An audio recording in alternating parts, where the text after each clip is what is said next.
Prepare-se para uma viagem no tempo, direto para a antiga Grécia. Hoje, vamos explorar Esparta, a cidade dos guerreiros lendários, onde até os bebês eram preparados para a batalha e a vida era uma verdadeira academia militar. Imagina uma cidade onde todos são atletas, onde as crianças treinam mais que os heróis de filmes de ação e onde até as refeições são parte do treinamento. Bem-vindos a Esparta, a cidade que levou o lema "sem dor, sem ganho" a um nível completamente novo. Esparta não era só sobre músculos e espadas. Havia uma complexa rede de rituais e divindades, com templos em cada esquina. Quer saber como eram os dias dos espartanos e o que os motivava? Então, pegue seu escudo e sua lança, e vamos juntos descobrir os segredos dessa cidade incrível. Prontos para essa jornada épica? Então, vamos mergulhar na história de Esparta. História de Esparta. Esparta surgiu em meados do século IX a.C. Durante a época micênica, existiam ao sul do local onde nasceria Esparta, duas cidades importantes, Amíclas e Terápne. Nesta última, foram encontrados santuários dedicados ao rei Menelau e sua esposa Helena, personagens da famosa obra Ilíada de Homero. Com o fim da era micênica, a região da Lacônia, onde Esparta se localizava, viu uma diminuição significativa na sua população. No século X a.C., um novo povo, os Dórios, chegou à região.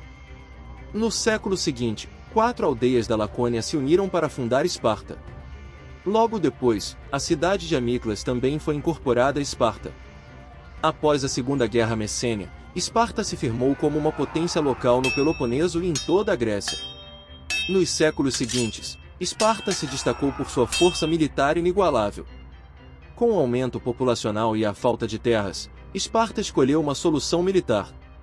Ao contrário de outras cidades gregas que fundaram colônias, Esparta fundou apenas uma, Tarento, no sul da Itália. Em vez disso, Esparta conquistou os territórios vizinhos, dominando toda a planície da Lacônia no final do século VIII a.C.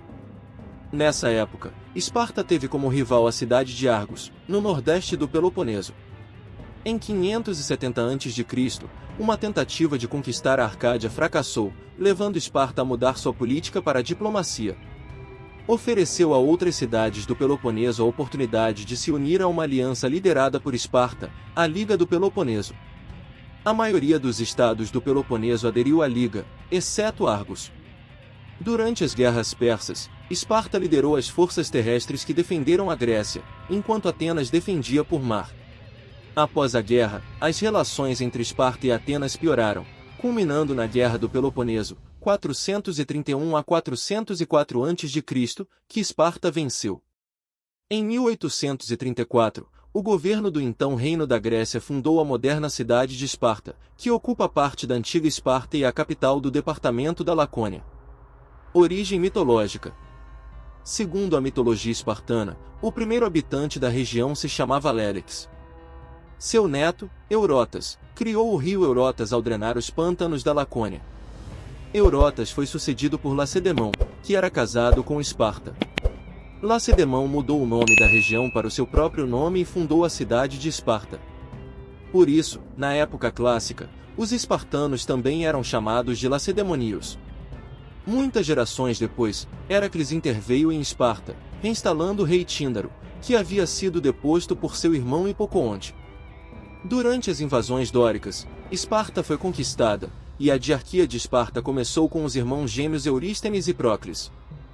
A sociedade espartana era muito rígida, dividida em 3 grupos principais, os esparciatas, os periecos e os ilotas. Não havia possibilidade de mudar de um grupo para outro. No auge de Esparta, por volta de 500 a.C., a cidade tinha entre 20.000 e 35.000 cidadãos espartanos, além de um grande número de ilotas e periecos. No total, Esparta provavelmente tinha entre 40.000 e 50.000 habitantes, sendo uma das maiores cidades-estado da Grécia.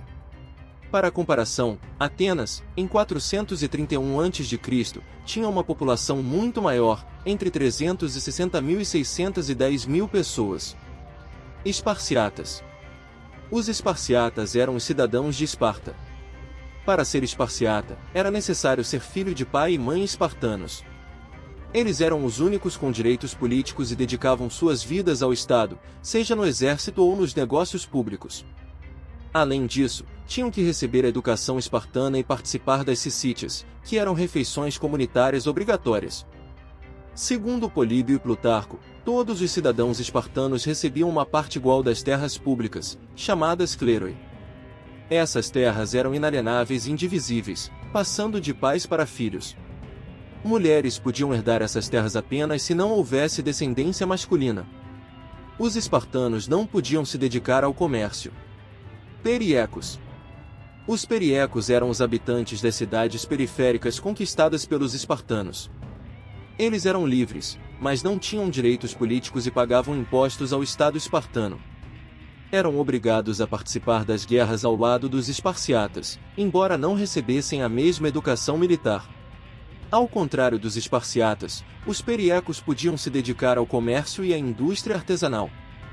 Ilotas. Os ilotas eram servos pertencentes ao Estado espartano. Eles trabalhavam nas terras dos esparciatas e entregavam metade das colheitas aos seus senhores. Levavam uma vida dura, com muitas humilhações e eram protagonistas de várias revoltas contra o Estado espartano. Para manter os ilotas sob controle, os espartanos organizavam a cripteia, expedições anuais de extermínio. Durante essas expedições, os espartanos perseguiam e matavam os ilotas considerados perigosos, competindo entre si para ver quem matava mais. Diarquia.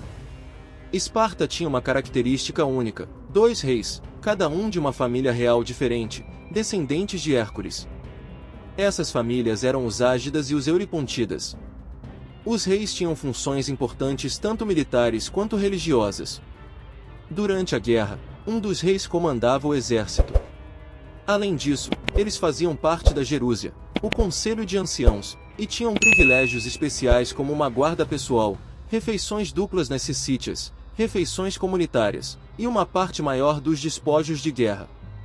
A Apela. A Apela era a Assembleia de Esparta, composta por todos os cidadãos espartanos homens com mais de 30 anos. Os periecos e ilotas não podiam participar. A Apela se reunia uma vez por mês ao ar livre, em um local ainda não identificado pelos arqueólogos. Nessa assembleia, eram eleitos os membros da Gerúsia e aprovadas ou rejeitadas as leis propostas. A Apela decidia sobre política externa, elegia magistrados e designava os gerontes, membros da Gerúsia. No entanto, sua influência prática na vida política era limitada. Segundo Plutarco, a Apela não podia discutir as propostas, apenas aprová-las ou rejeitá-las completamente. A Gerúsia. A Gerúsia era um conselho composto por 30 membros, 28 gerontes, escolhidos vitaliciamente entre espartanos com mais de 60 anos, e os 2 reis.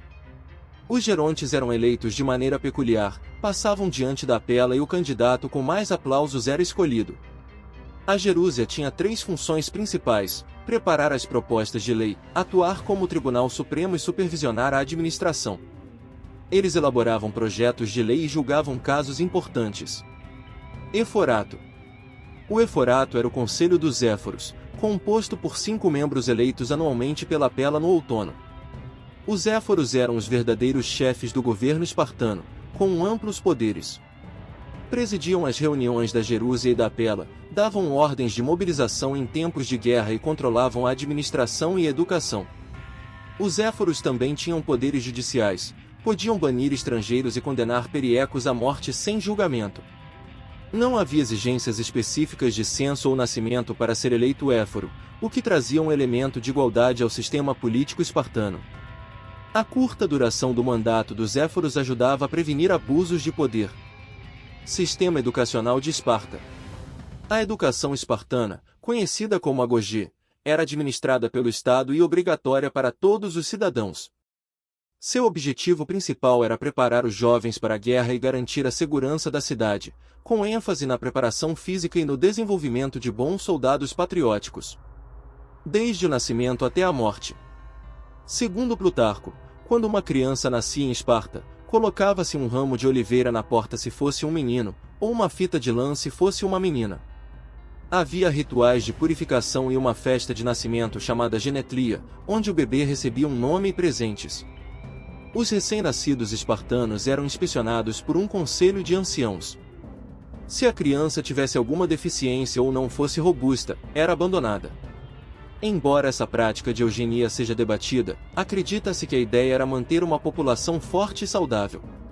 A partir dos 7 anos, a educação dos meninos era a responsabilidade do Estado. Eles viviam em grupos e levavam vidas austeras, focadas em treinamento físico e militar. A educação espartana incluía 3 ciclos principais. Dos 7 aos 10 anos, treinamento inicial, com exercícios físicos como salto, corrida, natação e lançamento de disco e dardo. Dos 12 aos 15 anos, treinamento intensificado, com foco em combate corporal e táticas defensivas e ofensivas. Dos 16 aos 20 anos, efebia treinamento militar avançado e serviços de segurança na cidade. O responsável por supervisionar a educação era o paidônomo, um magistrado especial. Os métodos de ensino incluíam andar descalços, para aumentar a resistência dos pés. Uso de uma única roupa durante todo o ano, para acostumar os jovens às variações de temperatura. Alimentação controlada, para ensinar a lidar com a fome. Era permitido roubar comida, mas se fossem pegos, eram punidos não pelo roubo, mas por serem pegos, incentivando a astúcia. Treinamento e provas. Os meninos espartanos também participavam de rituais como a flagelação no altar de Ártemis Ortia, onde eram chicoteados como prova de resistência e disciplina. Durante a adolescência, eles eram responsáveis pela segurança da cidade e podiam ser punidos por qualquer adulto. O respeito aos mais velhos era fundamental, e os jovens deviam ser breves e respeitosos em suas respostas. Vida adulta. Aos 20 anos, os jovens espartanos se tornavam soldados, mas só aos 30 adquiriram plenos direitos políticos, podendo participar da Apela, Assembleia do Povo. Mesmo após completar a educação, os homens entre 20 e 60 anos continuavam obrigados a participar da guerra e viviam em grupos, tomando refeições diárias nos Syssitia. Mulheres. As meninas espartanas também recebiam uma educação focada na preparação física, praticando esportes como corrida, salto e natação, além de treinamento no arco e flecha. Embora não participassem do combate, a ênfase estava em criar mulheres saudáveis que poderiam dar à luz crianças robustas. Comparação com Atenas. A educação espartana contrastava fortemente com a de Atenas. Enquanto Esparta focava na formação de cidadãos guerreiros, Atenas promovia uma educação mais livre e aberta, valorizando as capacidades individuais e intelectuais dos cidadãos. Religião em Esparta. A religião em Esparta desempenhava um papel extremamente importante, talvez mais do que em outras cidades da Grécia Antiga. Isso é evidenciado pelo grande número de templos, santuários e monumentos dedicados a divindades e heróis. Templos e santuários. Esparta possuía 43 templos dedicados a divindades, 22 heróis, além de várias estátuas de deuses e altares. Também havia muitos monumentos funerários, pois, ao contrário de outras cidades, os espartanos enterravam seus mortos dentro das muralhas da cidade, e muitos desses túmulos eram locais de culto. Divindades femininas.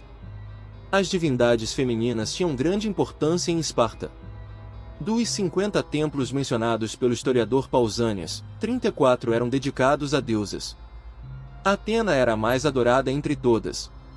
Embora Apolo tivesse poucos templos, ele desempenhava um papel crucial em todas as festividades espartanas. O trono de Apolo em Amiclá era o monumento mais importante da Lacônia.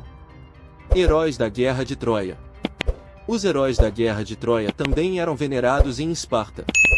Segundo o filósofo Anaxágoras, Aquiles era adorado como um deus e a cidade tinha 2 santuários dedicados a ele. Outros heróis honrados incluíam Agamemnon, Cassandra, Clitemnestra, Menelau e Helena. Esparta também prestava culto a Castor e Pólux, que, segundo a tradição, nasceram na cidade. Esses irmãos gêmeos simbolizavam a dualidade dos reis espartanos. Eles eram considerados protetores dos exércitos espartanos, e suas imagens em ânforas eram levadas para o campo de batalha junto com os reis. Heracles ou Hércules era visto como um herói nacional em Esparta. A lenda dizia que ele ajudou Tíndaro a recuperar seu trono. As histórias dos 12 trabalhos de Heracles eram frequentemente representadas na arte espartana.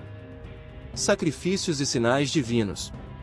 Os sacerdotes tinham um papel importante na sociedade espartana. Os dois reis eram, eles próprios, sacerdotes e responsáveis por realizar os sacrifícios públicos, que eram especialmente valorizados durante tempos de guerra. Antes de qualquer expedição militar, faziam sacrifícios a Zeus. Ao cruzar as fronteiras, realizavam sacrifícios a Zeus e Atena, e antes da batalha, a Ares. Os espartanos respeitavam muito os sinais divinos e festividades. Há histórias de exércitos espartanos abandonando o campo de batalha se os augúrios fossem desfavoráveis. Por exemplo, o rei Cleobroto deixou a defesa do istmo de Corinto por causa de um eclipse, considerado um mau presságio. A religião permeava todos os aspectos da vida em Esparta, desde o nascimento até a morte, desde a paz até a guerra. Esse profundo respeito pelas divindades e rituais religiosos ajudava a moldar a disciplina e a devoção dos espartanos, tanto em tempos de paz quanto em tempos de conflito. E aí, curtiram conhecer a vida dos espartanos? Deu para sentir a energia e a disciplina dessa galera incrível? Se você gostou desse mergulho na história de Esparta, não esquece de dar aquele like. E se você ainda não se inscreveu, aproveita agora mesmo para se inscrever no canal e ativar o sininho das notificações. Assim, você não perde nenhuma das nossas aventuras históricas. E queremos ouvir de você. Deixe nos comentários o que mais te surpreendeu sobre Esparta. Tem algum tema que você gostaria de ver nos próximos vídeos? Conta pra gente! Então, é isso, pessoal. Obrigado por assistir e até a próxima jornada histórica. Lembre-se, o conhecimento é nosso escudo.